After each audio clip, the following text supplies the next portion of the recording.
I only went to the pharmacy for antibiotics, a forgettable errand. But a woman behind me stared like she was seeing a ghost. She whispered that I looked exactly like her sister who disappeared at 7 years old. As I turned to leave, she said a name that was not mine, but unlocked a hidden door in my mind. Clara. In that second, I knew my entire life had been rewritten by someone else. My name is Harper Lopez. I am 32 years old, and until this morning, I thought I knew exactly who I was. I live in a quiet, one-bedroom apartment in Raleigh, North Carolina, the kind of place where the beige carpet is inoffensive and the neighbors nod but never linger. I work as a freelance developmental editor for Holloway Quill Editorial, which means I spend my days fixing other people's plot holes, tightening their dialogue, and making sure their fictional worlds make sense. I am good at spotting inconsistencies in a narrative. I am good at telling when a story does not hold up. I never realized that the biggest plot hole in existence was standing right in the center of my own life. It started on a Tuesday that felt like it had been dipped in gray paint. I had been fighting a sinus infection for 3 days, the kind that makes your head feel like a balloon tethered too loosely to your neck. By noon, the pressure behind my eyes was unbearable, and I realized I had run out of ibuprofen and my prescription was finally ready for pickup. I dragged myself out of bed, threw on a trench coat over my sweatpants, and drove the 10 minutes to Oakline Pharmacy. The pharmacy was sterile and freezing, humming with the low buzz of refrigerator units and the rhythmic click of the pharmacist's keyboard. I stood in line, clutching my ticket number, just wanting to go home and sleep for 18 hours. There was a woman standing behind me. I had only registered her presence in the periphery of my vision. A soft shuffle of shoes, the smell of lavender detergent, and old rain. When the line moved forward, I stepped up, but I felt a gaze burning into the back of my neck. It is a primal instinct, the feeling of being watched. I turned around, half expecting someone annoyed that I was moving too slowly. Instead, I saw her. She was older, maybe in her late 60s. She had silver hair pulled back into a severe, tight bun, but stray wisps escaped around her ears, softening the look. She wore a heavy wool coat, and I noticed a pair of gardening gloves poking out of her deep pocket, the fingertips stained with fresh earth. She looked like a grandmother, like a retired teacher, like the most harmless person in Raleigh, except for her eyes. Her eyes were fixed on my face with an intensity that made the air between us feel thin. She was not just looking at me, she was studying me, dissecting me, searching for something she was terrified to find. "Excuse me?" I said, my voice rasping a little from the sickness. She blinked, and for a second, I thought she was going to apologize and look away, but she did not. She took a half-step closer, invading my personal space just enough to make my heart rate spike. "You look exactly like my sister," she said. Her voice was soft, almost a whisper, but it carried a weight that cut through the pharmacy chatter. I let out a breath I did not know I was holding. It was just one of those comments. People say this all the time. "You look like my cousin. You have my aunt's smile." It is polite social grease, nothing more. "Oh," I said, forcing a tired, polite smile. "That is sweet. I must have one of those faces." I turned back to the counter, ready to hand over my insurance card. The transaction should have ended there. The script says we smile, we nod, we turn away. "She disappeared when she was 7, the woman said. My hand froze in midair, clutching my wallet. The words hung there, suspended in the fluorescent light. Disappeared. 7. The smile slid off my face. I turned back around slowly. The woman's expression had not changed. She was not trying to be cruel. She looked devastated. She looked like she was seeing a ghost and a miracle all at once. I am so sorry," I stammered. The fever in my head throbbed. "That is terrible." "It was a long time ago," she said, her eyes searching mine, darting from my nose to my chin to my hairline. "But you are the image of her, the age, the eyes." "I am sorry," I repeated. Stepping back, the line behind us was getting restless, but nobody spoke. The tension radiating off this woman was a force field. I hope you find closure. I turned my back on her decisively this time. Just get the pills. I told myself, get the pills and get out. The pharmacist was asking for my date of birth. I opened my mouth to say it. Clara, the woman whispered. She did not shout it. She breathed it, and my body reacted before my brain could tell it not to. It was not a recognition of the name, my name is Harper, but a physical jolt, like missing a step on a staircase in the dark. A cold shiver violently ran down my spine. Snapping my posture straight, it felt like a key turning in a lock that had been rusted shut for 20 years. I whipped around. What did you say? The woman was trembling now. Her hands came up to cover her mouth, and she stared at my forehead. The scar, she choked out. Above your left eye, through the eyebrow. I instinctively reached up and touched the spot. There is a tiny, jagged white line running vertically through my left eyebrow. I cover it with makeup every day. It is barely visible unless you are standing 6 inches away. How do you know about that? I asked, my voice dropping to a harsh whisper. I am wearing makeup. She fell off the porch swing, the woman said, tears finally spilling over her lashes. She was 4. It required 3 stitches. It is shaped like a little lightning bolt. The floor of the pharmacy seemed to tilt to the left. I felt nauseous. And it had nothing to do with my sinus infection, my scar. The story my parents, Linda and Bryce, had told me was that I fell off a bicycle when I was 5, not a porch swing at 4. You are mistaken, I said, but my voice sounded thin and watery. My name is Harper Lopez. No, she shook her head, and the grief in her face was so raw it was hard to look at. You are Clara. I would know you anywhere. I backed away. I did not care about the antibiotics anymore. I did not care about the pharmacist calling my name. I felt a primal urge to flee, to get behind a locked door, to scrub this woman's voice out of my head. Stay away from me, I said, louder than I intended. I turned and walked out of the store. I did not run, but I walked fast, my heart hammering against my ribs like a trapped bird. I got into my car, locked the doors, and sat there for a full minute, just breathing, watching the entrance of the pharmacy to see if she would follow. She did not come out. The drive home was a blur. I navigated the streets of Raleigh on autopilot, my knuckles white on the steering wheel. Every time I looked in the rearview mirror, I expected to see that silver car, or those sad, knowing eyes, but there was nothing, just the mundane traffic of a Tuesday afternoon. When I got into my apartment, I threw the deadbolt. I dropped my keys on the counter and walked straight to the bathroom. I turned on the harsh vanity lights, the ones I usually hate because they show every pore, and I leaned in close to the mirror. I looked at the woman staring back at me. Dark hair, tired eyes, pale skin flushed with fever. I took a makeup wipe and scrubbed my left eyebrow, removing the pencil and the concealer until the skin was bare. There it was, the scar, a tiny, jagged white line, shaped, if you looked at it closely, exactly like a lightning bolt. I touched it with my fingertip. I tried to summon the memory of the bicycle crash. I tried to remember the pain, the pavement, the smell of the rubber tires, but all I could find was the story of it. I could hear my mother's voice telling me what happened, but I could not feel the memory itself. It was like reading a scene in a book rather than living it. She disappeared when she was 7. Clara. The name echoed in the tiled bathroom. It did not feel like a stranger's name.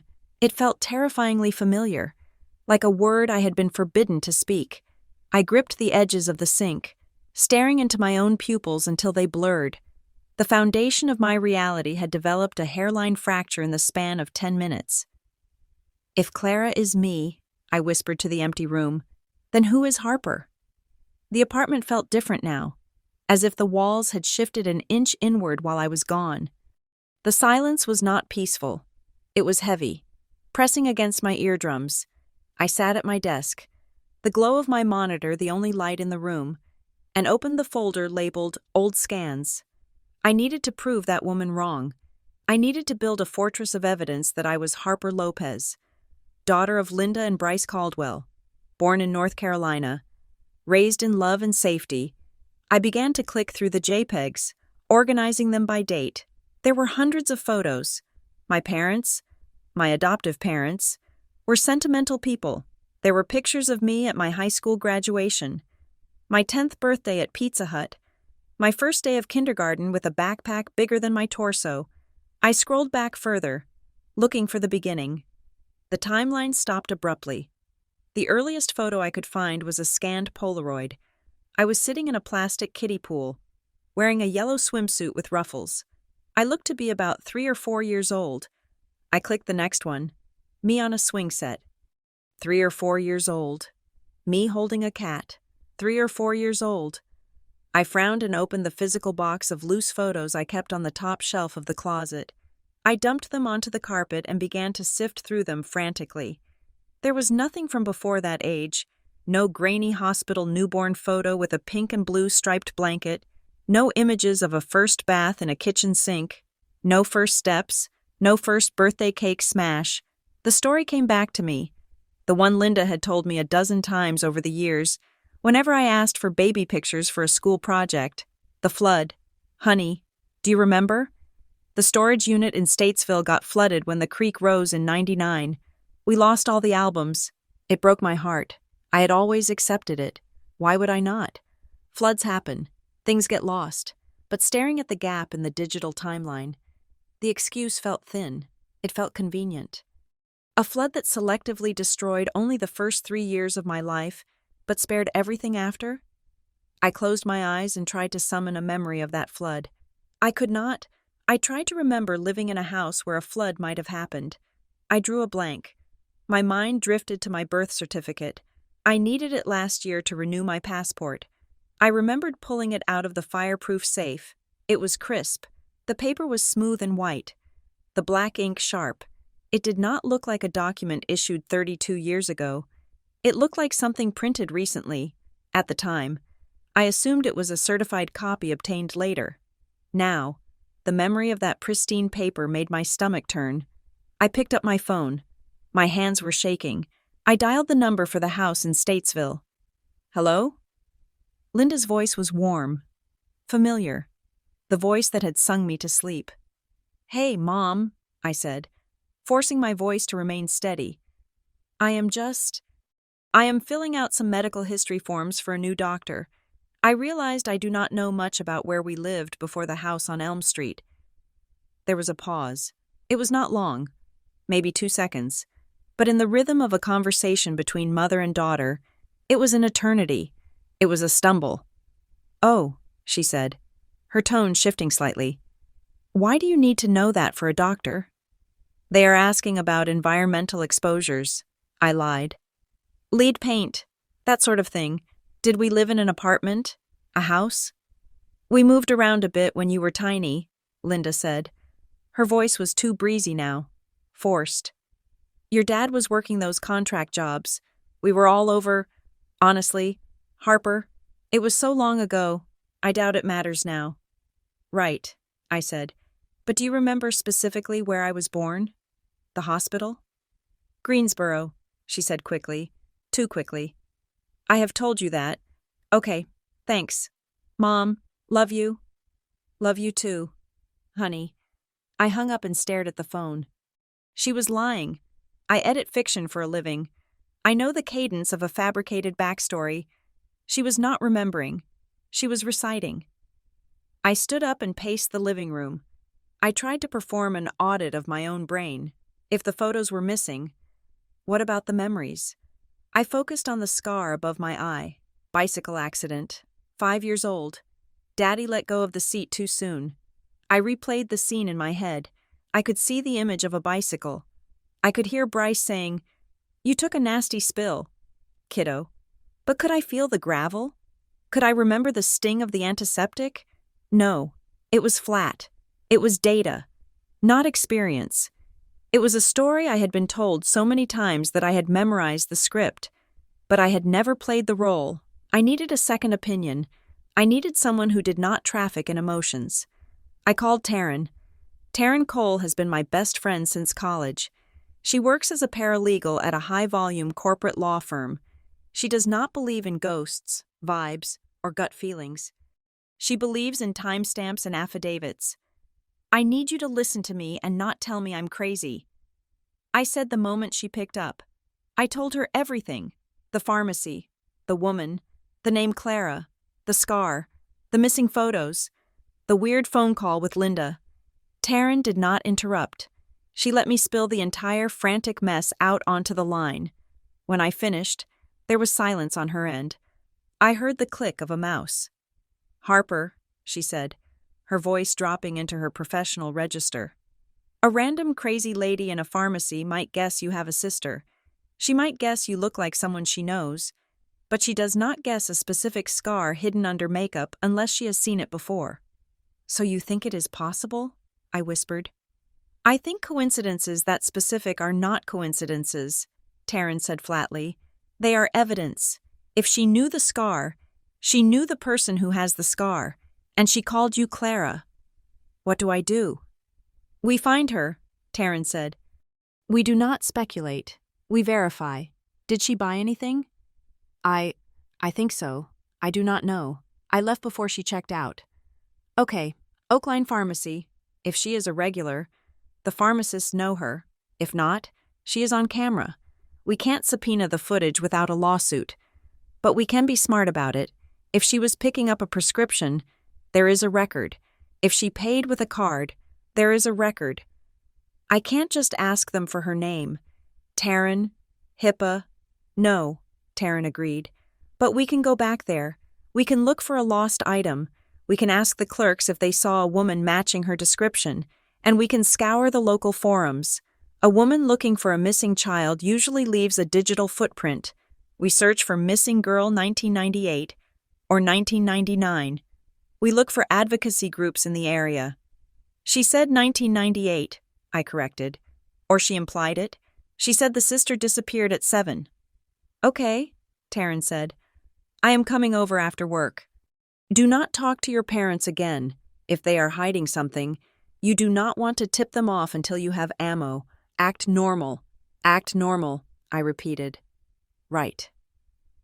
After we hung up, I felt a restless energy in my limbs. I could not sit still. I went into my bedroom and knelt before the bottom drawer of my dresser. This was the junk drawer, the place where I kept old birthday cards, foreign coins, and sentimental trash. I dug through the layers of paper. I was looking for something specific, though I did not know what until my fingers brushed against cold metal. It was a locket, a cheap, brass-colored heart on a flimsy chain. I had found it years ago in a box of old clothes my mother gave me when I moved out. She had shrugged when I asked about it, saying it was probably just some costume jewelry I picked up at a fair when I was little. I pulled it out. The metal was tarnished, smelling of copper and dust. I carried it to the window to examine it in the fading afternoon light. It was scratched and dented, clearly loved by a child who did not know its lack of value. I rubbed my thumb over the front. There was an engraving, faint and worn down by time and friction. I squinted. The letters were almost invisible, but the angle of the sun caught the grooves just right. C.R. The air left my lungs. It was not H.L. for Harper Lopez. It was not even H.C. for Harper Caldwell. C.R. Clara. I clenched the locket in my fist so hard the cheap metal dug into my palm. The woman in the pharmacy was not crazy. The gap in the photos was not a flood. And the people who raised me, the people I called Mom and Dad, had been keeping a secret that was currently burning a hole in my hand. Taryn arrived 20 minutes later with a bottle of cheap wine and the grim determination of a general entering a war room. She did not ask if I was okay. She took one look at my face, saw the ghost of a realization haunting my eyes, and simply opened her laptop on my dining table. We started with the obvious. We typed missing child and Clara into the search bar. The internet, usually a fountain of useless information, suddenly felt like a graveyard. There were so many Claras, so many missing girls. It was a suffocating list of faces frozen in time, pixelated ghosts from the 90s. Narrow it down, Taryn commanded, her fingers flying across the trackpad. The woman at the pharmacy had a southern accent, right? But not deep, deep south. Appalachian, maybe? Let us try North Carolina and Tennessee border towns. We refined the search parameters. Clara, missing, 1998, Tennessee, North Carolina. We scrolled past generic crime forums and dead links until Taryn's cursor hovered over a Facebook profile that looked promising. The name was Monica Rowe. The profile picture showed a woman standing on a hiking trail, looking off into the distance. She was younger than the woman I had seen in the pharmacy. Maybe the photo was 5 or 6 years old. But the bone structure was identical. The same sharp chin, the same sad, heavy eyelids. The silver in her hair was just starting to streak through the dark brown, like the first frost of winter. "Read the bio," I whispered, leaning over Taryn's shoulder. Taryn read it out loud, her voice devoid of its usual cynicism. Retired school counselor, gardener, sister survivor, missing child advocate. My breath hitched. Sister survivor. Taryn clicked on the profile. It was public. Of course it was public. People who are looking for someone do not lock their doors. They leave them wide open in case the lost thing finds its way home. Pinned to the very top of her timeline was an album titled Never Forgotten. "Are you ready?" Taryn asked. Her hand hovered over the mouse. "Just do it." The screen refreshed. The album opened. I felt the air leave the room. The first photo was a scan of a school portrait. A little girl with a gap-toothed smile, messy bangs, and eyes the color of the Atlantic Ocean. My eyes. Taryn clicked to the next one. The girl was on a bicycle. She was wearing a red helmet that looked too big for her head. She was squinting into the sun. Her nose crinkled in a laugh that I had seen in the mirror 1,000 times. "Oh my God," Taryn breathed. "Harper, look at her teeth. Look at the way her ears stick out just a little bit at the top." I could not speak. I was looking at myself. Not a resemblance, not a coincidence. I was looking at a documentation of a childhood I did not remember living. It was like watching a home movie of a stranger, only to realize you are wearing the actor's clothes. Taryn clicked again. This photo was candid. The girl, Clara, was sitting on a plaid couch, clutching a stuffed animal. It was a teal whale. The color was faded in the photograph, shifting toward a dusty green, but the shape was distinct. It had a white underbelly and big, cartoonish plastic eyes. I stared at the whale, and then something snapped in the back of my brain. I did not just see the toy, I felt it. A sensation rushed over me, distinct and terrifying. I could feel the texture of the whale's fin between my thumb and forefinger. It was made of a different fabric than the body. A slippery, cool satin that had frayed at the edges. I remembered the specific tactile comfort of rubbing that frayed satin against my cheek when I was sleepy. "The fin," I said, my voice shaking so hard it barely registered as sound. "What?" Taryn looked up at me. "The fin on that whale," I said, pointing at the screen with a trembling finger. "It is satin, but it is ripped. The stitching came loose on the left side. I used to stick my finger in the hole." Taryn looked at the photo, then back at me. Her paralegal mask cracked. She looked terrified. "Harper, you cannot see that detail in the picture. The resolution is too low." "I know," I said. "I do not see it. I remember it." The silence that followed was absolute. The hum of the refrigerator, the traffic outside, the ticking clock. Everything ceased to exist. There was only the laptop screen and the crushing weight of the truth. "We have to message her," Taryn said. I nodded. I sat in the chair Taryn vacated and opened a chat window. My fingers hovered over the keys. What do you say to a woman whose grief has defined her life for nearly 3 decades? How do you tell someone you might be the ghost they have been chasing? I typed, deleted, and typed again. Finally, I settled on the truth. "Hello? Monica. My name is Harper. We met at the Oakline Pharmacy this morning. You told me I looked like your sister. You called me Clara. I think I need to talk to you." I hit enter before I could lose my nerve. The scene icon appeared instantly. It was as if she had been sitting at her computer, staring at the screen, waiting for 28 years for a signal. 3 dots appeared, then stopped, then appeared again. She was typing, erasing, typing. Finally, a message popped up. I am here, I am listening. I let out a sob I had been holding back for hours. Taryn put a hand on my shoulder, squeezing hard enough to bruise. I typed back, I found a photo in your album, the one with the teal whale. I know this sounds crazy, but I remember the way the fin felt. I remember the rip in the seam. The response came so fast I barely had time to blink. Captain, that was his name. You called him Captain. The name hit me like a physical blow. Captain, yes, that was it. Not whale, not Bluey. Captain, I typed. Can we meet? Tonight? Monica replied, there is a place called Juniper and Stone on 4th Street. It is quiet. I will be there in 30 minutes. I pushed the chair back and stood up. My legs felt like lead. I have to go, I said to Taryn. I am coming with you.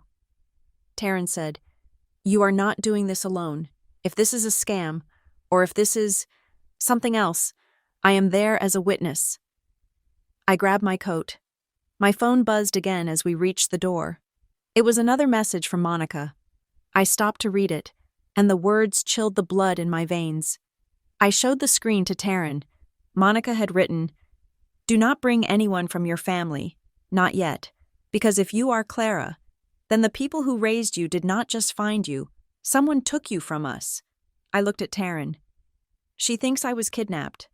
Harper, Taryn said, her voice grim. If you remember the whale, and you remember the name, and you have the scar, she does not just think it, she knows it. We walked out into the night air. It was cold, but I was sweating. The drive to Juniper and Stone felt like a funeral procession. But I did not know who we were burying yet. I had a feeling it was going to be Harper Lopez. Juniper and Stone was the kind of coffee shop that tried too hard to be comforting. It smelled of roasted beans and lavender syrup. The lighting was dim and amber, and the acoustic playlist was designed to lower blood pressure. It did not work. My heart was hammering against my ribs with a violence that made my fingertips numb.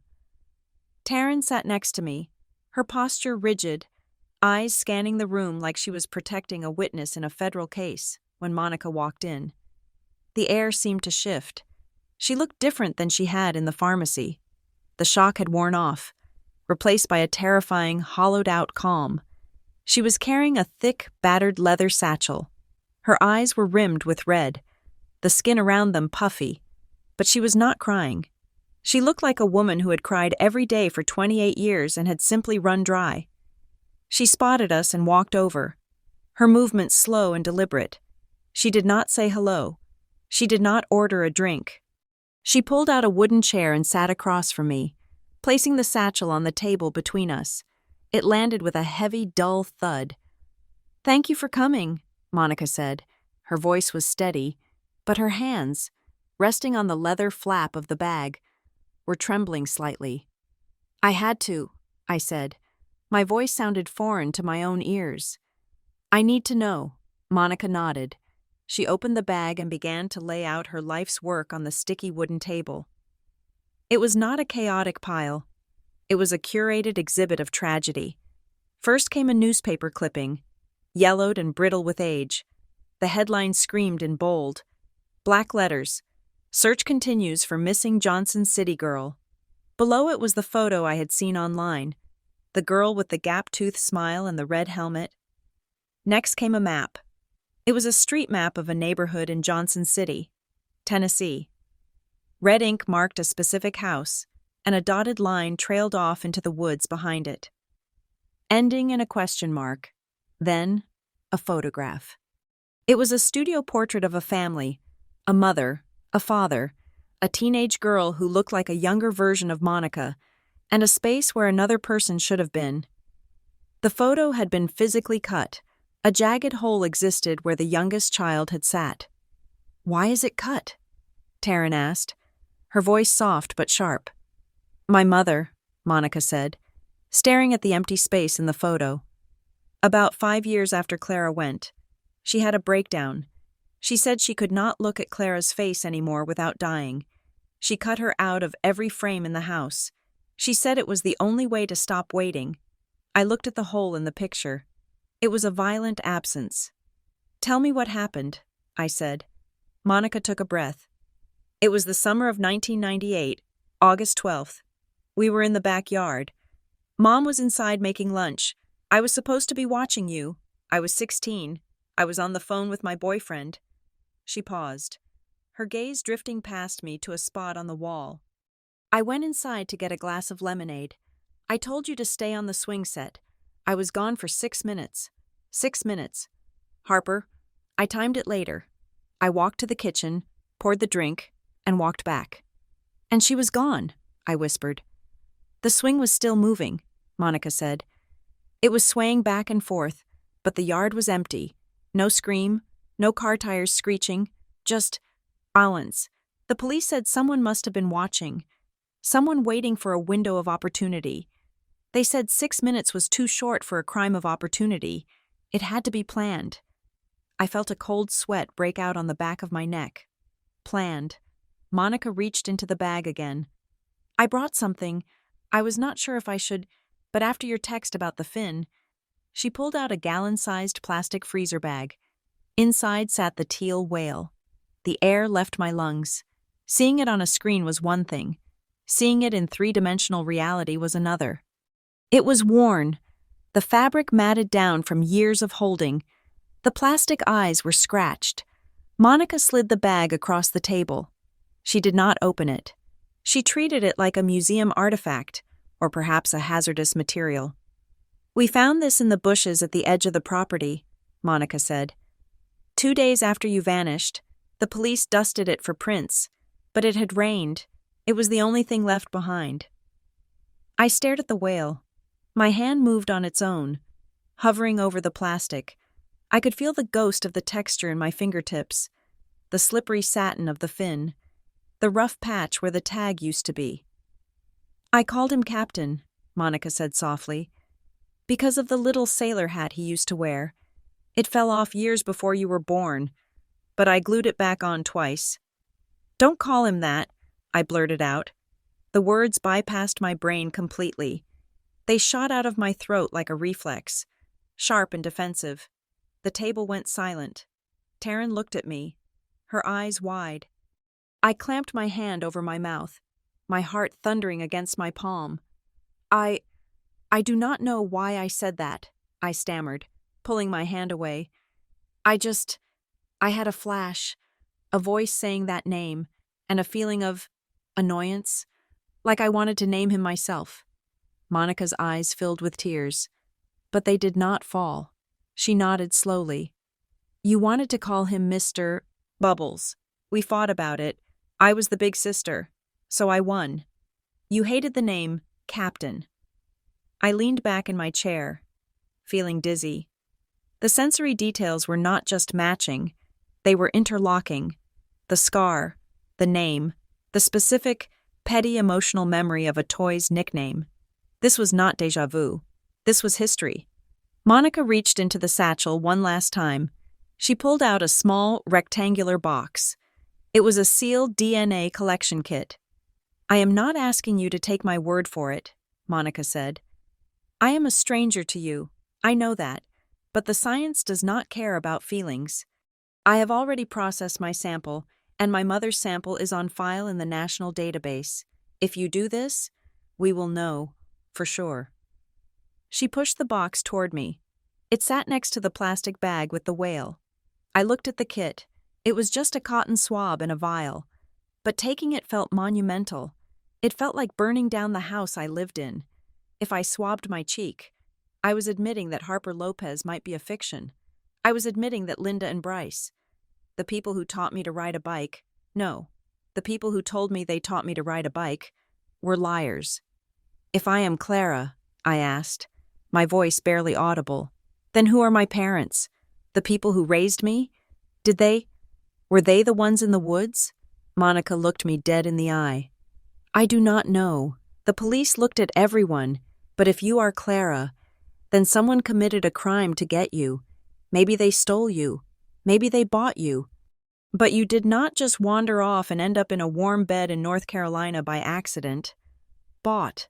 The word hung in the air. Ugly and transactional. I looked at Taryn. She gave me a tiny, imperceptible nod. Do it. I reached out and took the box. My fingers brushed against the cardboard. It was light, but it felt heavier than a brick. I will do it, I said. I will do it tonight. Monica let out a long, shuddering breath, her shoulders collapsing forward as if a steel cable holding her up had just been cut. She looked at me with a mixture of overwhelming love and profound sorrow. Thank you, she whispered. She began to pack up her files. The map, the article, the cut photograph. She hesitated with the whale, then left it on the table. You keep him, she said. He belongs to you. We stood up to leave. The coffee shop was closing. The baristas were flipping chairs onto tables. As we reached the door, Monica turned to me. The streetlights outside cast long, distorted shadows across her face. There is one more thing you should know, she said. Her voice was lower now, laced with a cold, hard edge I had not heard before. What is it? I asked. I did a background check on you before I messaged you back, Monica said. I used a private investigator I have kept on retainer for 15 years. We ran the name Harper Lopez. She stepped closer, her gaze locking onto mine. You have a birth certificate, you have a social security number, but Harper… She paused, letting the silence stretch until it was almost unbearable. The name Harper Lopez does not appear on a single medical record, school enrollment form, or tax-dependent listing prior to the year 2001. You did not exist before you were 4 years old. The email arrived at 3 o'clock in the afternoon on a Friday.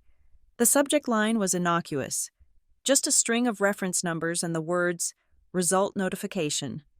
I was standing in my kitchen, holding a mug of tea that had gone cold an hour ago. Taryn was sitting on my sofa, her laptop open, pretending to work but watching me with the vigilance of a hawk. I tapped the screen of my phone. The browser loaded painfully slowly, the blue bar inching across the top, and then, there it was, a colorful pie chart and a list of names. Likelihood of relationship, 99.9%. Parent, Elaine Rowe. Sibling, Monica Rowe. I did not scream. I did not throw my phone.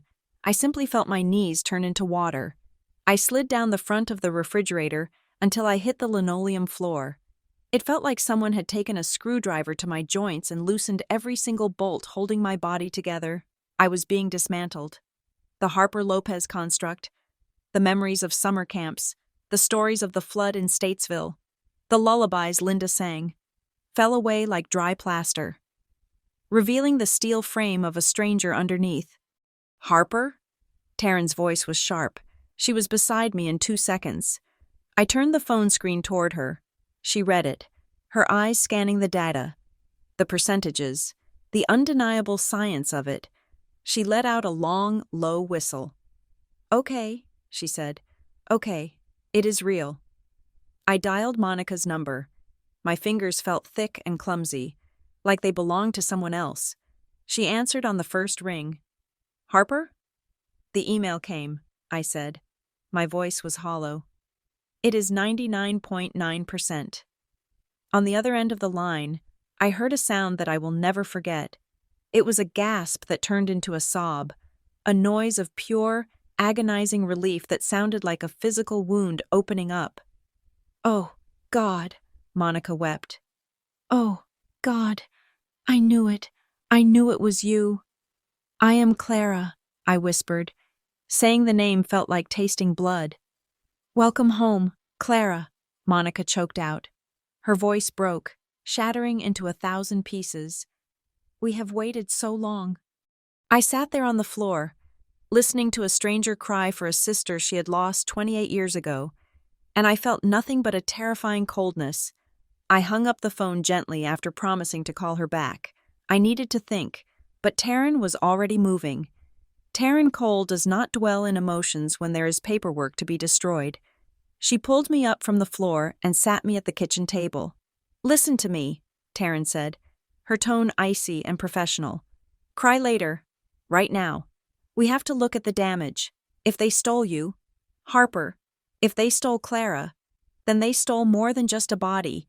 We need to check your life. All of it. What do you mean? I mean identity theft, Taryn said. We are pulling your credit report, right now. If Bryce and Linda lied about your birth, we have to assume they lied about your worth. She navigated to the credit bureau's website. I typed in my social security number, the one I had memorized, the one that I now realized must have been obtained fraudulently. We paid the fee and waited for the file to generate. The report populated the screen. It was a long list of addresses, accounts, and inquiries. Taryn scrolled past my student loans, my car payment, my credit cards. Then she stopped. Harper, she said, did you ever live in Jacksonville, Florida? No, I said. Never. There is a personal loan here. Taryn pointed to a line item. Taken out in 2012. You would have been 18, $5,000. It went into default and was written off 2 years later. I did not take out a loan, I said. I was a freshman in college in Charlotte. I did not even have a credit card then. Someone used your social, Taryn said grimly. But that is small potatoes. Look at this. She clicked over to a section labeled Closed Accounts. There was a savings account listed. It was marked as a custodial account, a UTMA, Uniform Transfers to Minors Act. I never had a savings account, I said. Mom and Dad always said we didn't have extra money for things like that. Well, Taryn said, her eyes narrowing, Bryce Caldwell is listed as the custodian. The account was opened in 2001. That is the year you became Harper Lopez legally. Can we see the activity? Not the details, Taryn said. But we can see the high balance. She hovered the mouse over the figure. Highest balance, $42,000. I stared at the number. 42,000. My parents. The people who claimed they couldn't afford to send me on the senior class trip to Washington, D.C., had controlled an account with $42,000 in it. Where did that money come from? I asked. The room felt like it was spinning. Custodial accounts are usually for gifts, Taryn said, her voice dropping to a whisper. Inheritances, or payments. My phone buzzed again. It was Monica. I put her on speaker. Monica, I said, cutting her off before she could speak. Did the Rose have money? Was there a ransom demand? No, Monica said, surprised by the shift in tone. No ransom. We waited by the phone for weeks, but no one called. As for money, not really. We were middle class. My dad was a teacher. But what? Taryn pressed. My grandfather, Monica said. He passed away the year before Clara disappeared. He set up a small trust for all the grandkids. It wasn't millions, but it was significant. It was supposed to help with college. The terms were strict. It only vested when we turned 21, or if there was a medical emergency. What happened to Clara's portion? Taryn asked. It is still there, Monica said. Frozen. The bank would not release it without a death certificate. And my mother refused to declare Clara dead. It has just been sitting there, gaining interest for 30 years. I looked at Taryn. She shook her head. The custodial account Bryce opened isn't the trust, she said to me, covering the microphone. That money is still in Tennessee, so where did Bryce get $40,000 in 2001? I felt a wave of nausea. The pieces were clicking together into a picture that was so much uglier than a simple kidnapping. It was a transaction, I said. The words tasted like bile. I wasn't just stolen. I was part of a business deal. Harper? Monica asked. What is going on? I think the people who raised me were paid to take me, I said. Or they were paid to keep me hidden. There is money. Monica, there is a paper trail of money that starts right after I showed up in their lives. Silence on the line. Then Monica said, I am going to kill them. No, I said. A cold resolve settled over me. The shaking in my hands stopped. The tears dried up. I looked at the credit report, at the false loan, at the custodial account that had been drained dry over the years. These people had stolen my name, my history, and my family. And then they had cashed in on the crime. "I am going to Statesville," I said. "Do not go alone," Monica warned. "I am taking Taryn," I said. "And I am taking a recorder. I am going to walk into that house, and I am going to let them lie to me one last time, and I am going to catch every single word of it." "Be careful," Monica whispered. "Please, I just got you back." "I will be," I said. "I am not the 7-year-old girl in the backyard anymore." I hung up. I looked at Taryn. She was already packing her bag, throwing in a notepad, a backup battery, and a digital voice recorder she used for depositions. "We need a plan," Taryn said. "We do not go in screaming. We go in confused. We play the part of the daughter who just found a weird financial discrepancy. We let them talk. Liars always talk too much when they are trying to explain away the money." "I know," I said. I walked to the window and looked out at the Raleigh skyline. It looked different now. It looked like a set on a stage. "I trusted them," I said softly. "I loved them. I brought them breakfast in bed on their anniversary. I made them cards." "They are not your parents, Harper," Taryn said, standing up and handing me my coat. "They are your captors." I took the coat. I buttoned it up all the way to my chin, shielding myself against the chill. "Let's go ask Bryce about his bank account," I said. The drive to Statesville usually felt like a decompression, a shedding of the city's noise for the familiar quiet of the suburbs. Tonight, it felt like driving into a trap. The house I grew up in, a split-level ranch with vinyl siding that Bryce washed every spring, loomed in the darkness. The porch light was on, a beacon that used to mean safety but now looked like an interrogation lamp. I parked the car. My phone was already recording in the inside pocket of my coat. I had tested the audio levels 3 times before we left Raleigh. Taryn sat in the passenger seat, checking her notes one last time. "Remember," she said, her voice low, "do not let them take you on a nostalgia trip. Facts, dates, papers." I nodded. I did not trust my voice. We walked up the concrete path. I had walked this path 1,000 times with a scraped knee. A prom date, a college acceptance letter. I rang the bell. Linda opened the door. She was wearing her favorite fleece robe, the pink one with the coffee stains on the cuff. Her face lit up when she saw me, a reflexive maternal joy that made my stomach twist. "Harper!" she exclaimed, reaching out. "Honey, I didn't know you were Her smile faltered. It did not fade slowly. It was extinguished. She saw the set of my jaw. She saw Taryn standing behind me, looking not like a best friend, but like a prosecutor. She saw the lack of warmth in my eyes. "Is everything okay?" she asked, her hand dropping to her side. "We need to come in," I said. It was not a question. We moved past her into the living room. Bryce was in his recliner, watching the news. He looked up, his face shifting from relaxation to wariness in a split second. He stood up, muting the television. "Harper? Taryn? What is going on?" I did not sit down. I walked to the coffee table, the one I had bumped my head on as a toddler, according to their stories, and placed the manila envelope containing the DNA results in the center. "I went to the pharmacy yesterday," I said.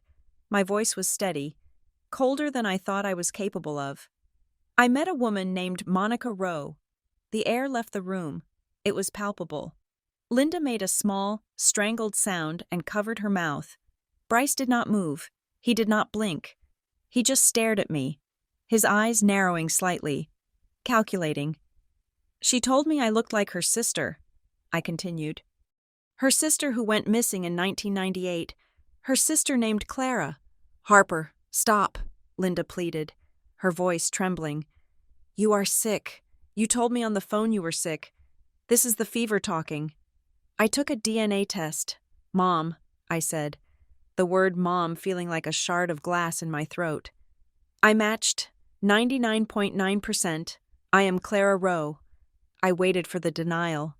I waited for Bryce to laugh, to tell me it was a scam, to pull out a photo of me as a newborn and prove me wrong. But Bryce said nothing. The silence stretched, heavy and suffocating. It was the silence of a man weighing his options. He was running a risk assessment.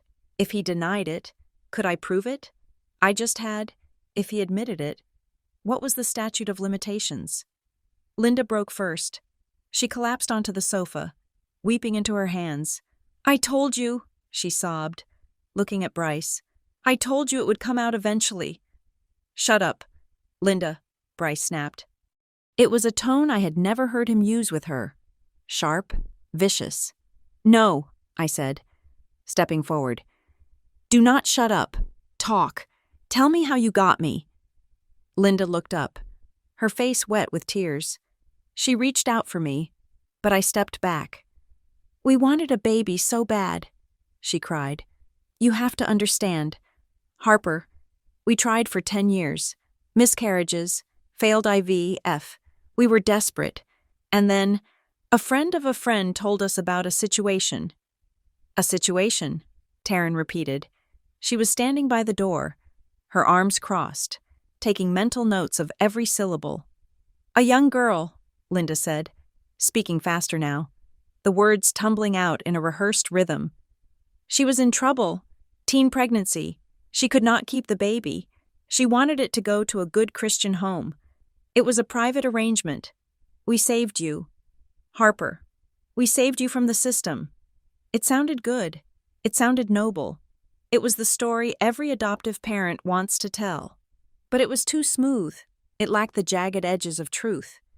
"If it was a private adoption," Taryn said, her voice cutting through Linda's sobbing, "where is the court order? Where is the decree of adoption? Where are the termination of parental rights forms signed by the birth mother?" Linda's eyes darted away. She looked at the carpet. She looked at the wall. She looked anywhere but at Taryn. "It was complicated," Linda whispered. "We wanted to protect her privacy." "That is not how the law works," Taryn said. "There is no such thing as an adoption so private, there is no paper trail.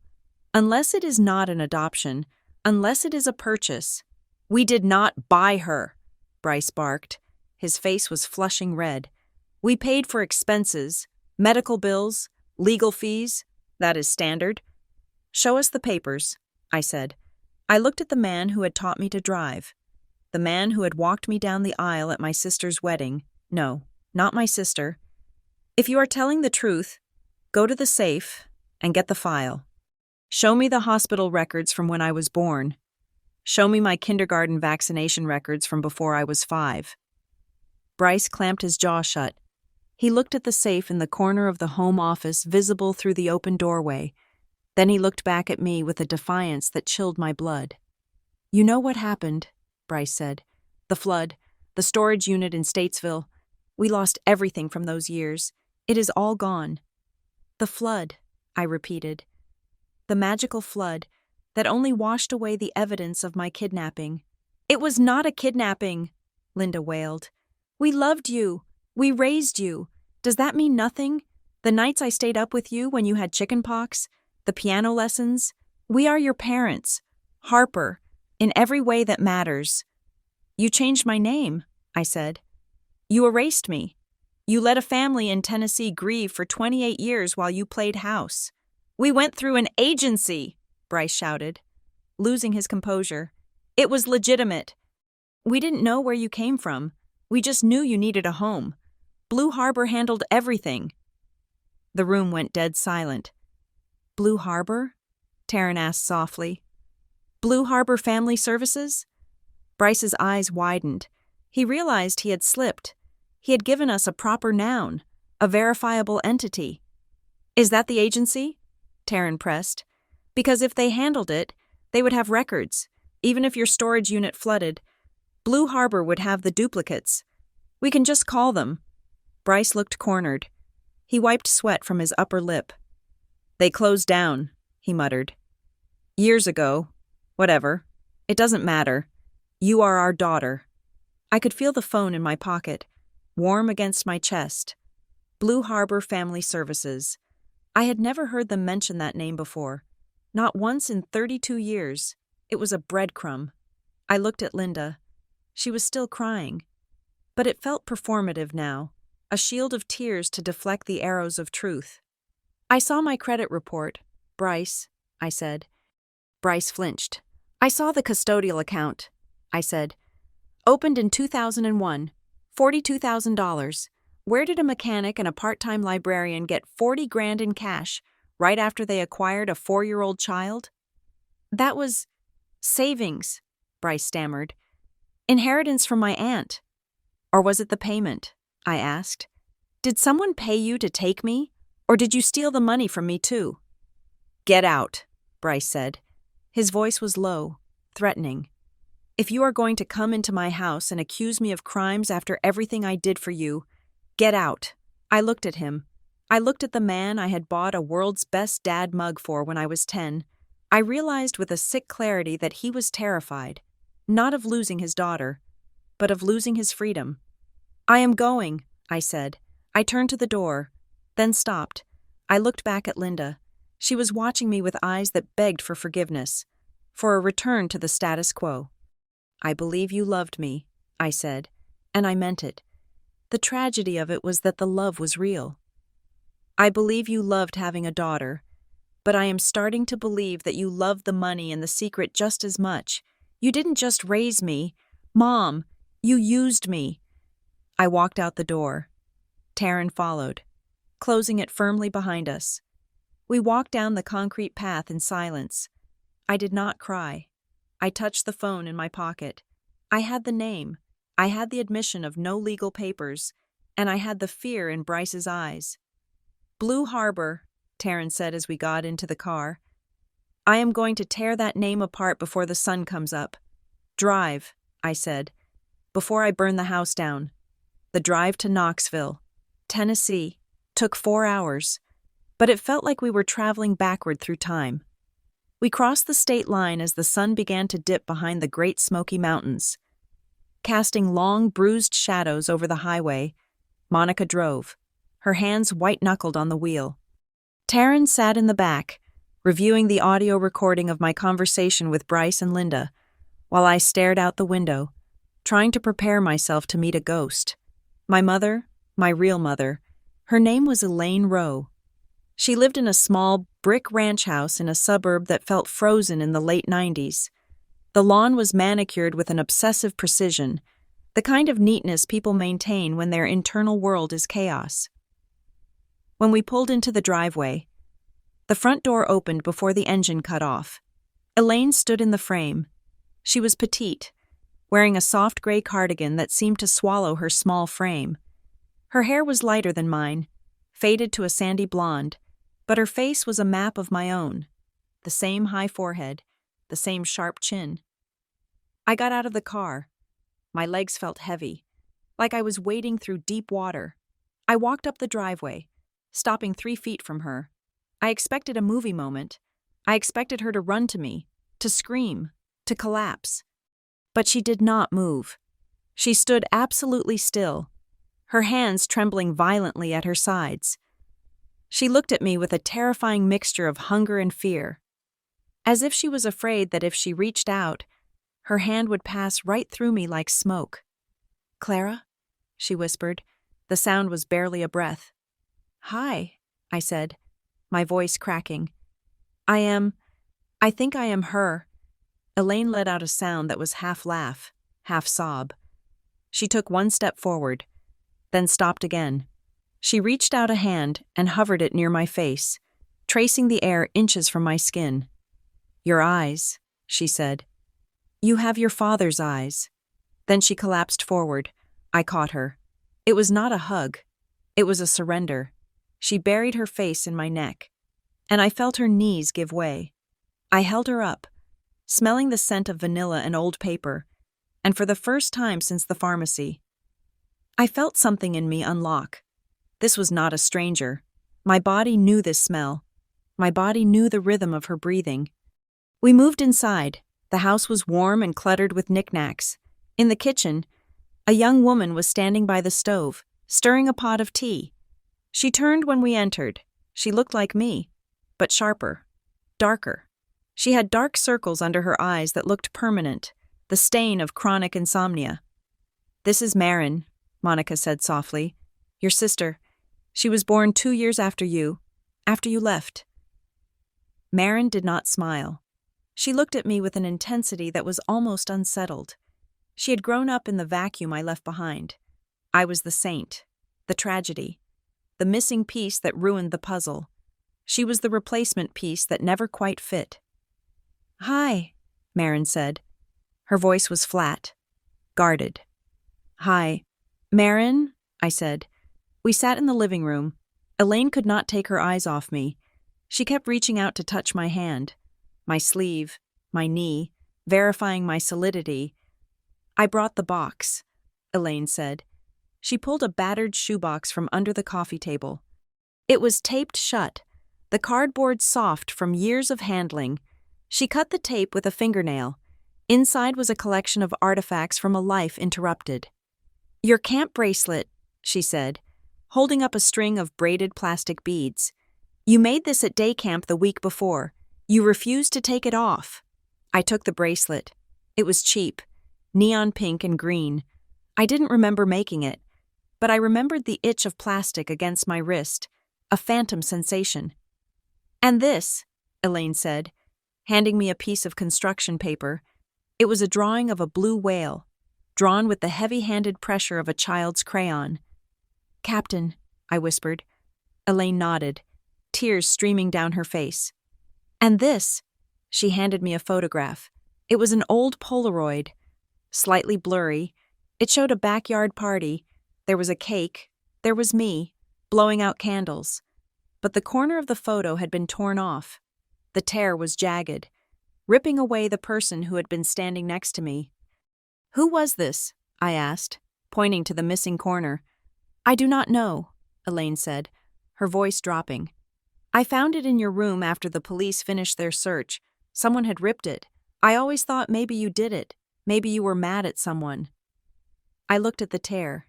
It didn't look like a child's random destruction. It looked deliberate. It looked like redaction. "We need to tell her about the car," Marin said suddenly from the corner of the room.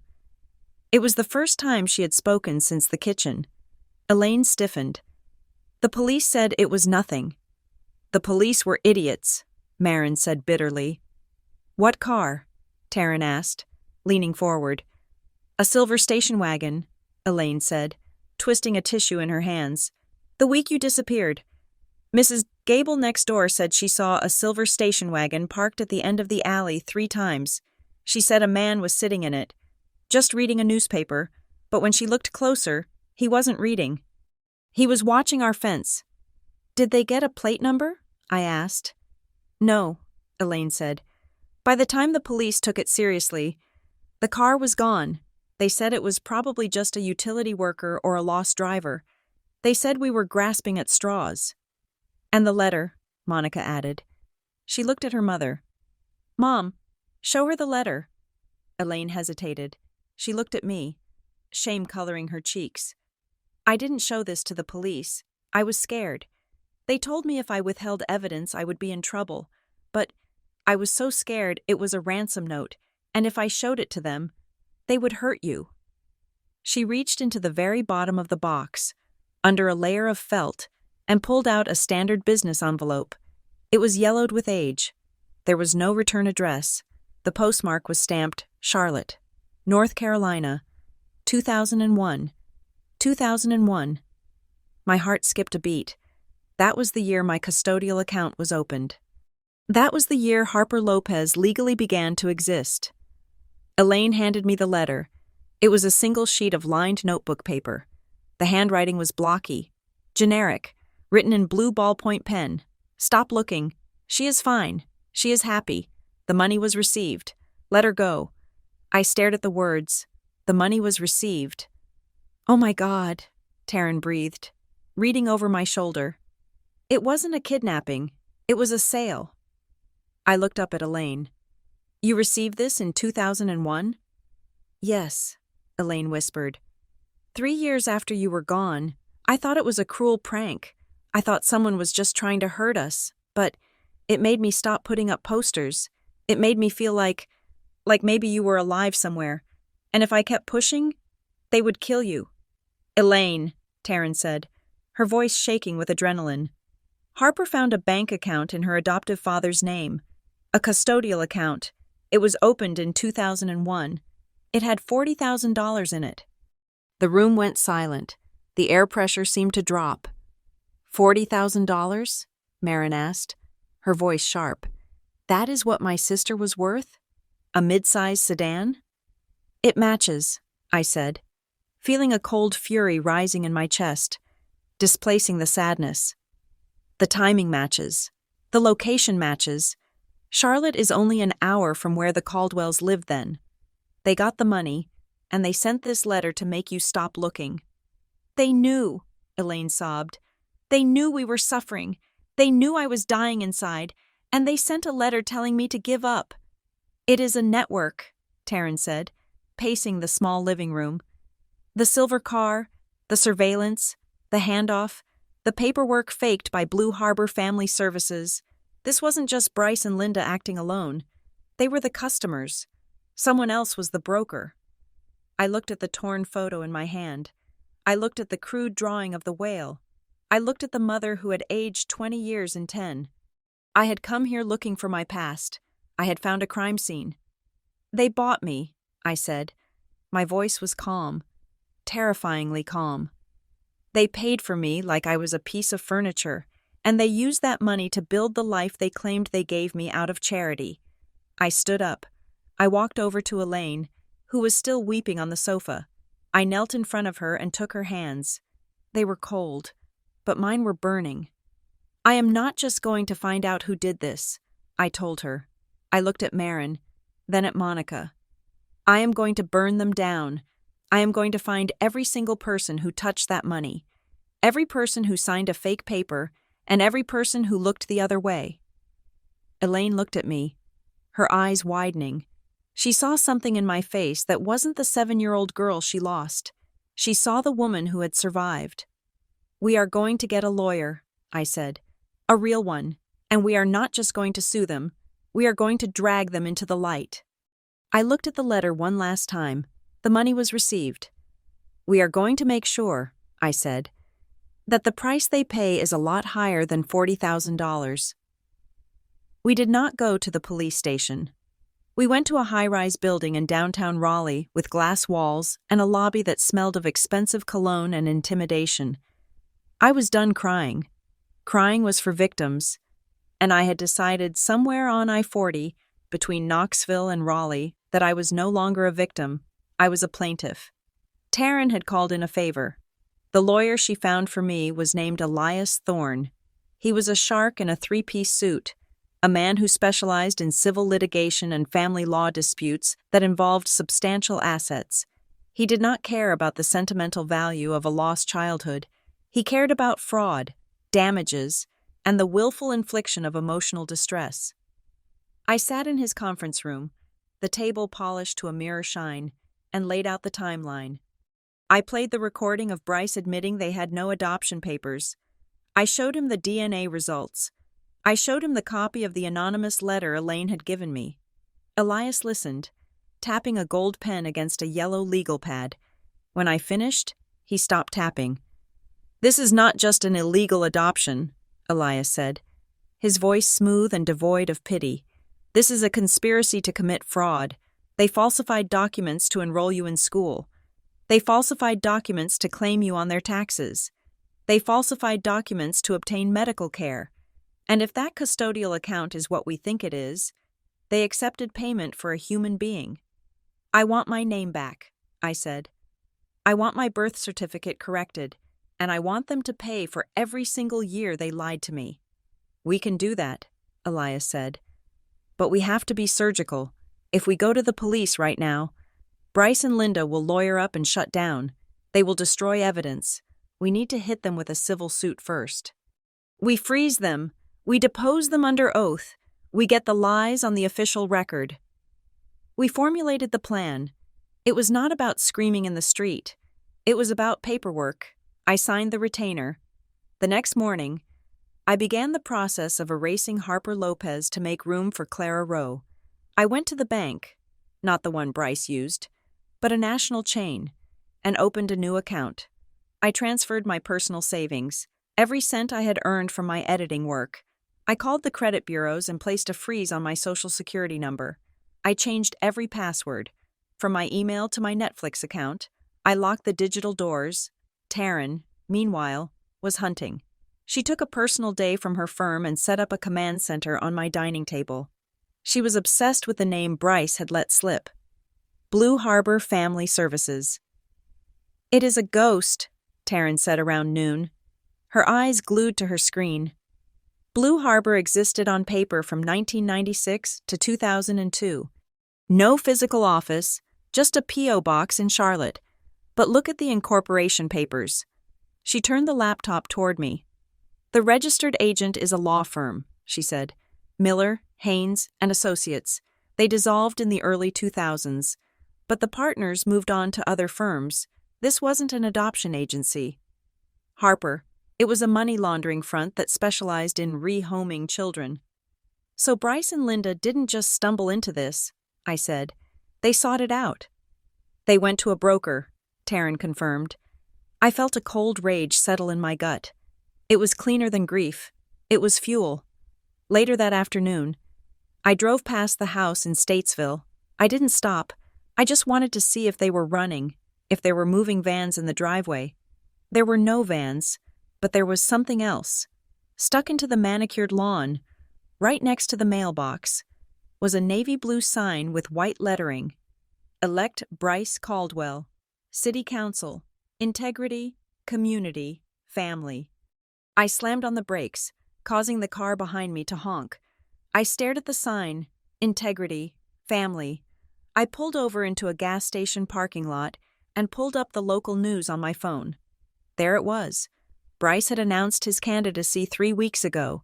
He was running on a platform of traditional values and transparency. There was a photo of him and Linda, smiling, looking like the perfect retired couple. The article mentioned their daughter, Harper, a successful editor in Raleigh. I laughed. It was a dark, jagged sound. "You have got to be kidding me," I whispered. I called Elias immediately. "He is running for office," I told him. "Bryce, he is running for city council." "That is excellent news," Elias said, and I could hear the smile in his voice. Public figures have much more to lose. A scandal like this does not just ruin a campaign, it destroys a reputation forever. But listen to me. Harper, do not post anything. Do not go to the press. Not yet. "Why not?" I asked. "No kindergarten.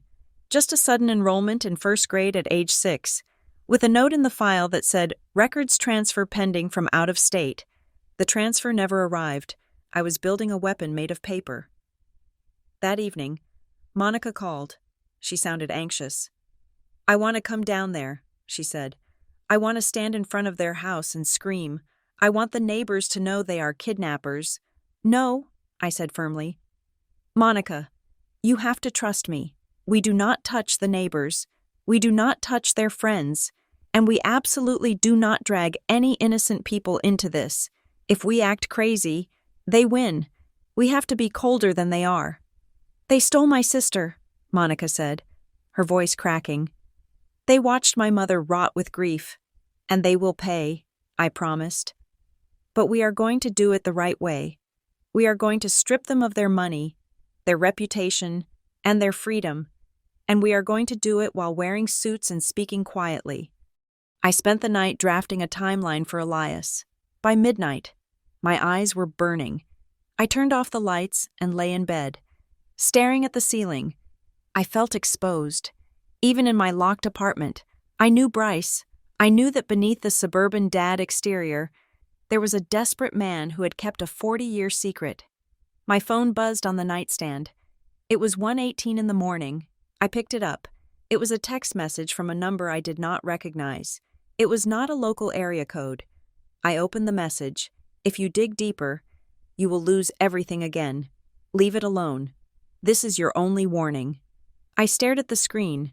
The glow illuminated the scar on my forehead. I did not feel fear. I felt validation. They were scared. They knew I was coming. I took a screenshot of the message and emailed it to Elias and Taryn. Then I put the phone down and closed my eyes. They thought I had something left to lose. They were wrong. They had already taken Clara Rowe. And Harper Lopez was just a ghost they had created. I had nothing to lose, which meant I was the most dangerous thing in the world. They say a cornered animal is the most dangerous. But a cornered narcissist is worse. A narcissist does not just bite. He rewrites reality until you are the one holding the teeth. I thought I had the upper hand with the lawsuit and the DNA evidence. I was wrong. Bryce Caldwell did not wait for the process server to knock on his door. He launched a preemptive strike that was so vicious and calculated it took my breath away. It started on a Tuesday morning. I received a text from Jessica, a college friend I had not spoken to in 6 months. "Harper, I am so worried. Your dad called me. He said you are having a mental breakdown.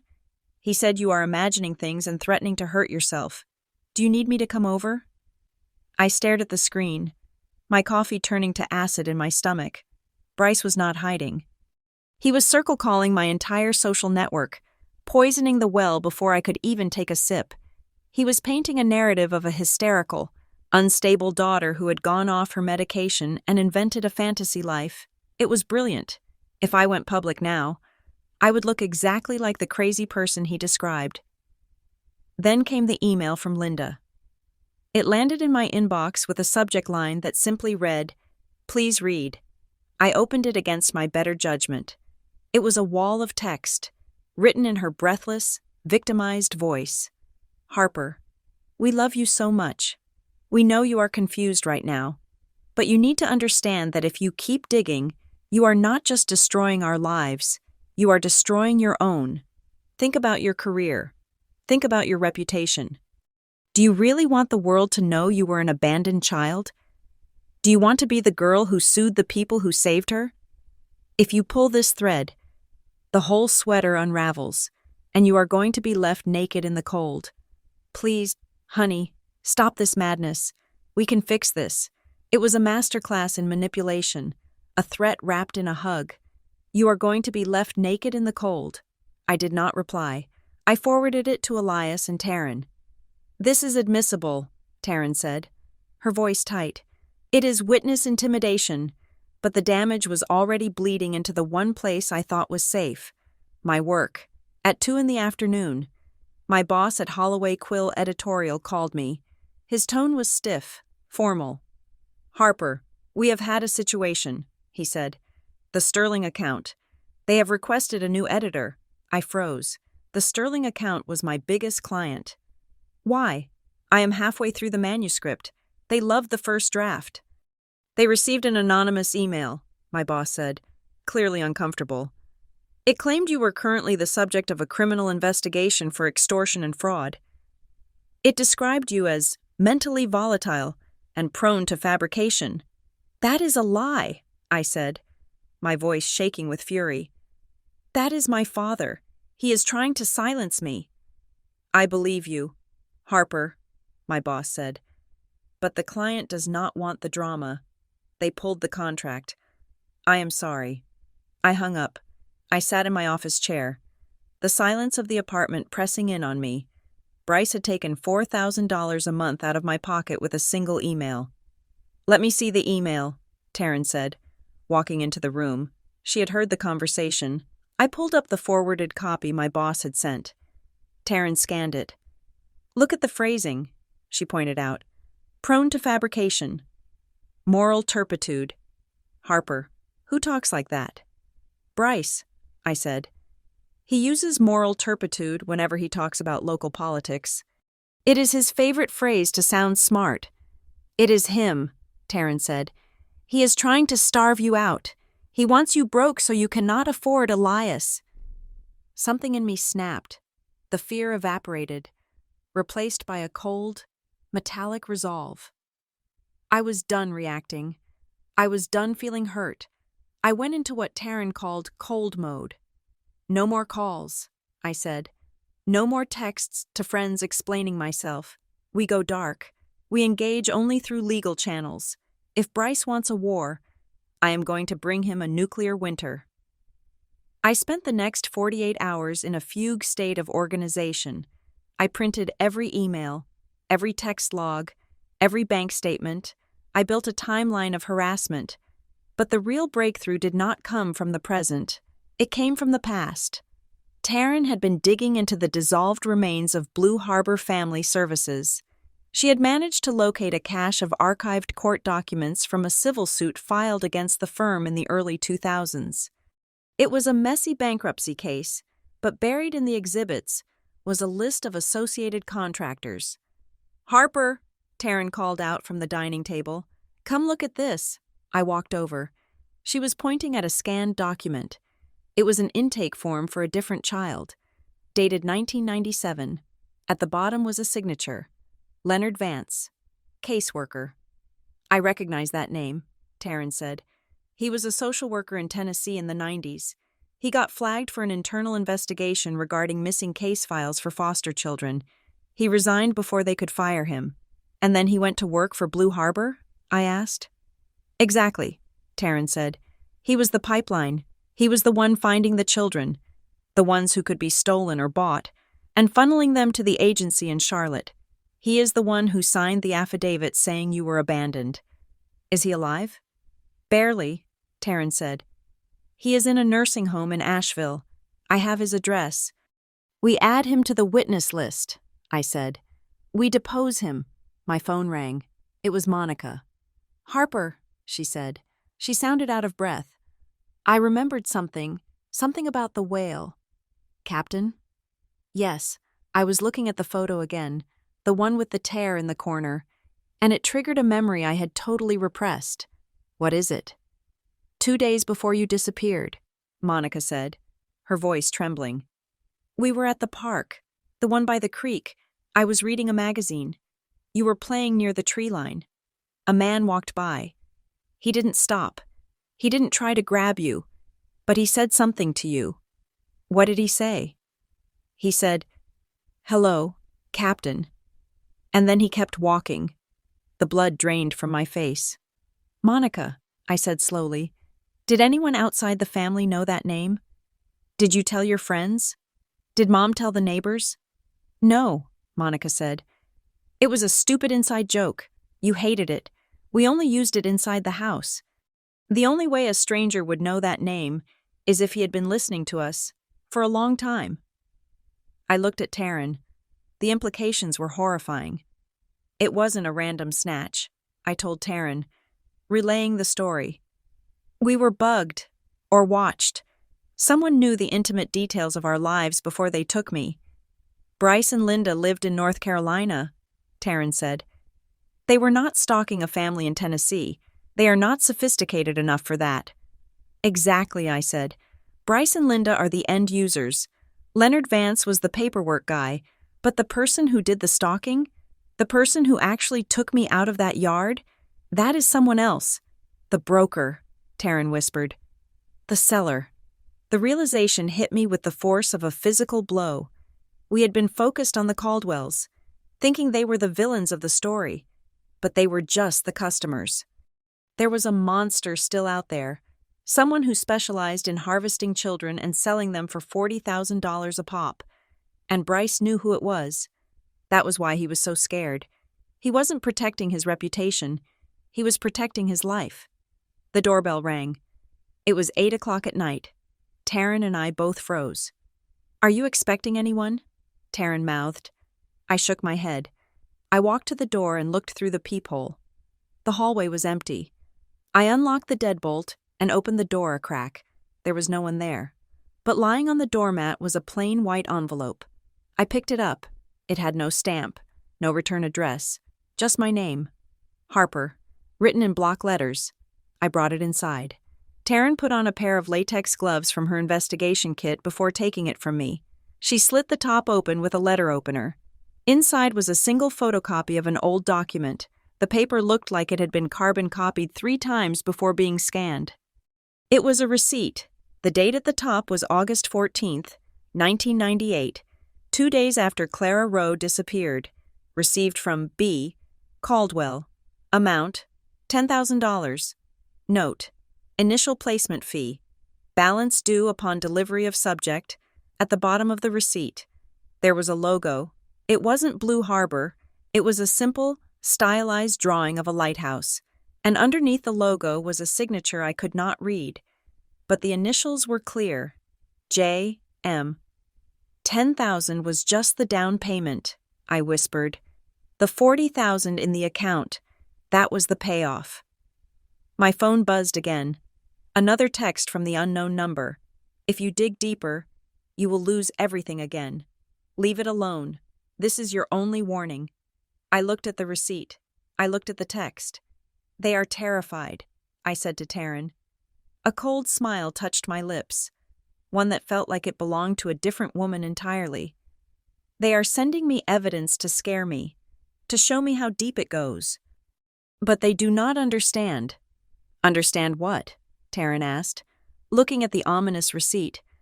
I am not digging for money anymore, I said. I am digging for a body, and I think I just found the shovel. We are going to the hearing, I said.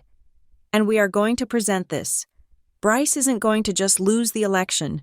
He is going to give me the name of J.M., or he is going to die in prison. The courtroom was smaller than I expected.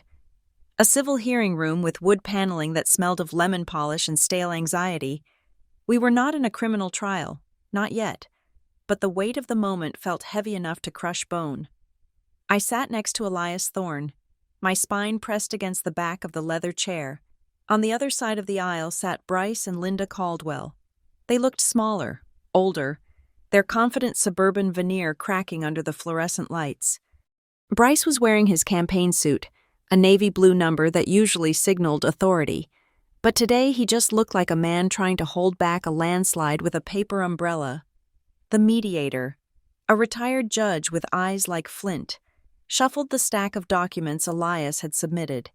The silence in the room was absolute. It was the silence of a held breath before the plunge.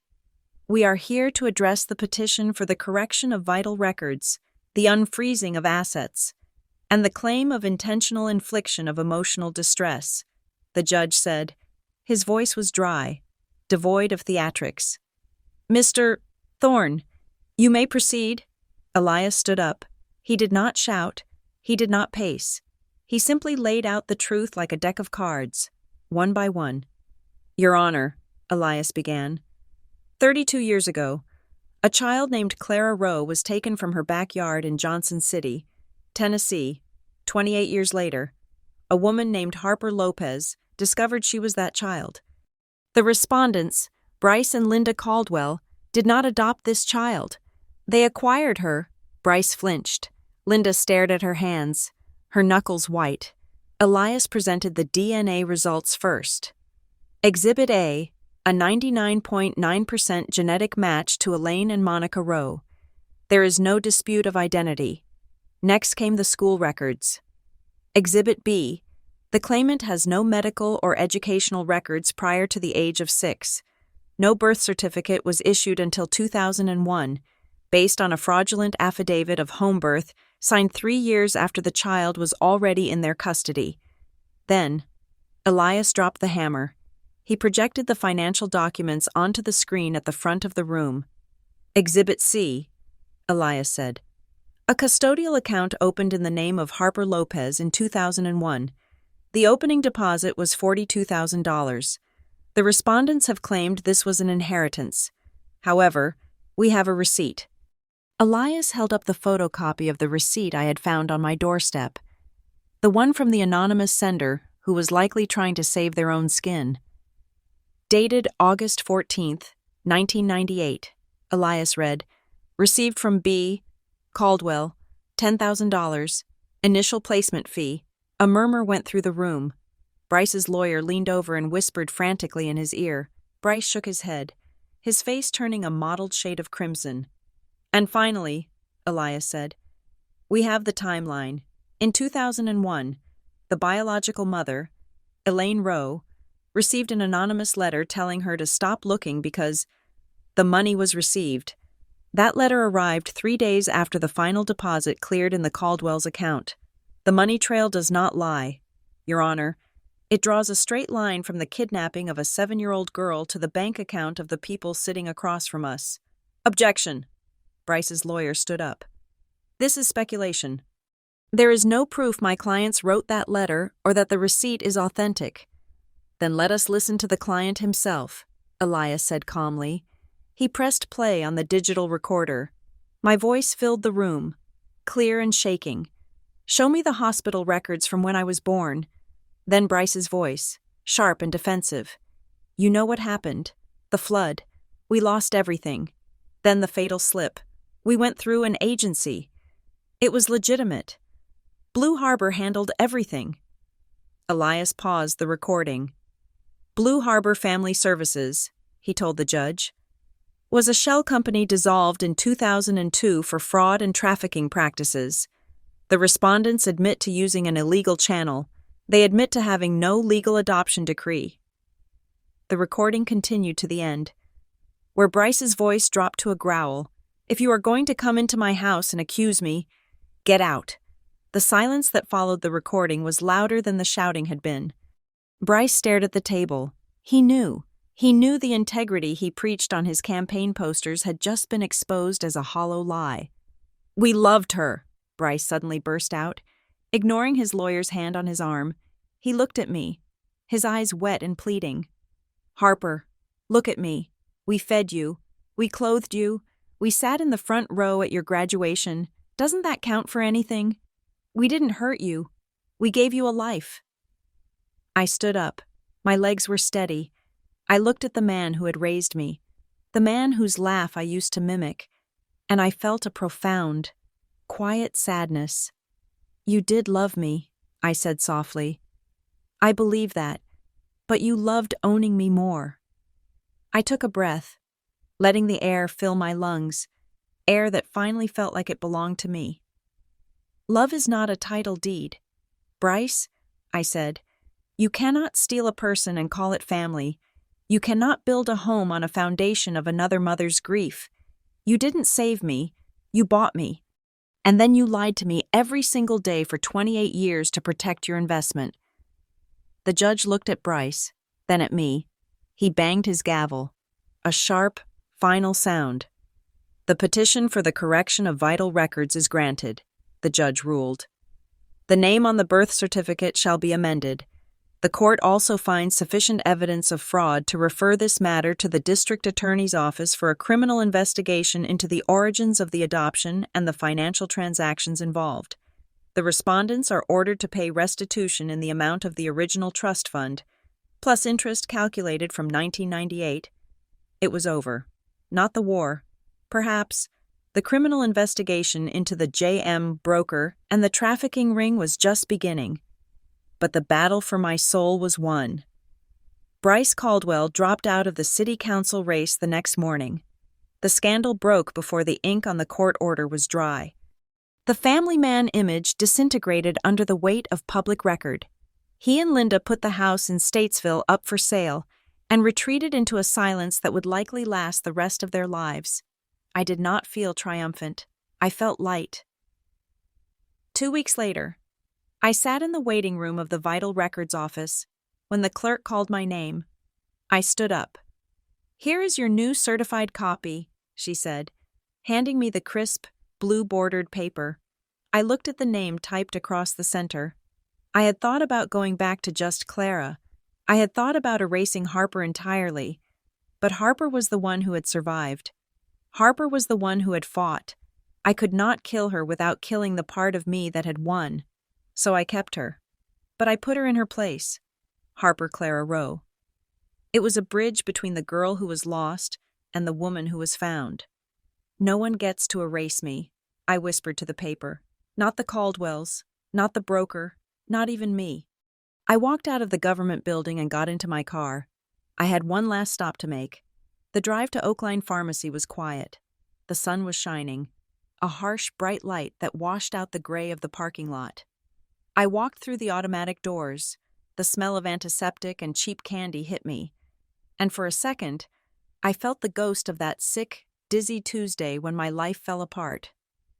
I walked to the back aisle. Near the vitamins, she was there. Monica. She was looking at a bottle of calcium supplements, but her eyes were distant. I walked up behind her.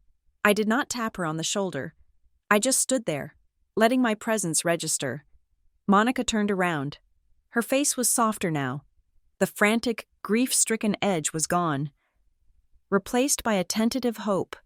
She looked at me, really looked at me, and her smile started in her eyes before it reached her mouth. She did not look at my scar. She did not check my hairline. She just looked at her sister. "Hello, Clara," she said. It was the first time I had heard the name without flinching. It sounded like a song I had forgotten the lyrics to, but the melody was still hummed in my bones. "I am here," I said, smiling back. "I am finally here." We stood there in the fluorescent aisle of the pharmacy, surrounded by strangers and pill bottles. Two sisters bridging a gap of 28 years. The past was a scar, jagged and white, but scars are just proof that you healed. I took her hand. We walked out of the pharmacy together, into the sunlight, leaving the ghosts behind us. Thank you so much for listening to this story. I would love to know where you are tuning in from today. So please leave a comment down below and share your thoughts on Harper's journey. If you enjoyed this story, please make sure to subscribe to the Morgan Revenge Stories channel, like this video, and hit that like button to help this story get heard by even more people.